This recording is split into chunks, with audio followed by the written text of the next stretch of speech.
nai jemang ar hajar ar pulai nga kum ka chairman jong ka committee on roster implementation bala set up the government of Meghalaya ngalayo ya ka shithi ka ba penshai ba ka term of reference jong ka committee jongi menta lapen kala bat lasha yangi bangin include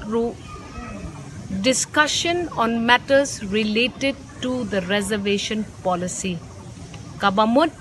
lasya yangi menta bangin ya kendu pat kiseng san perthei ban ya Kren ban ya thir bat ban ya ngotho jing mut lang ban kita ki political parties baro ngi kermen baka ne ka jing ailat jong ka Sorkar ya ka committee jongi bakan shim ya ka ne ka sinjam ka badon kam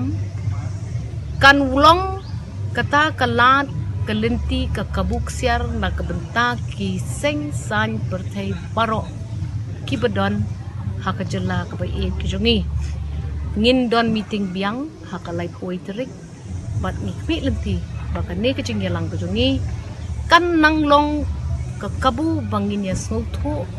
komno banra shakmat ya kane ka issue kabalakta ya kalet kawan kayat kamat ya kane ka issue kabalakta ya kalet kawan kayat kayeng ka imlang salang ka sngaw shong shngan ka jongi hakine ki kindet sngi ki baladep ngakit bokit wiang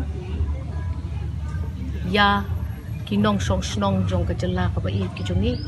mapinyo e kata ka jinghun mensim baka Sorkar kan sya mentayangi bangin yathir Halor ka reservation policy kaba la yakhana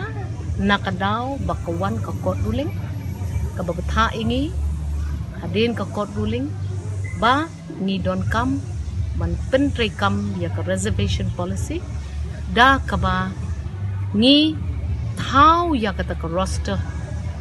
kaba upat ba uday ban suthu ki political parties ki di ban suthu but baro ki stakeholders ki di ban suthu lang ya kata kitang dagi dikentin sia jarang what is your point on opinion and then what is will be your message to the now the VPP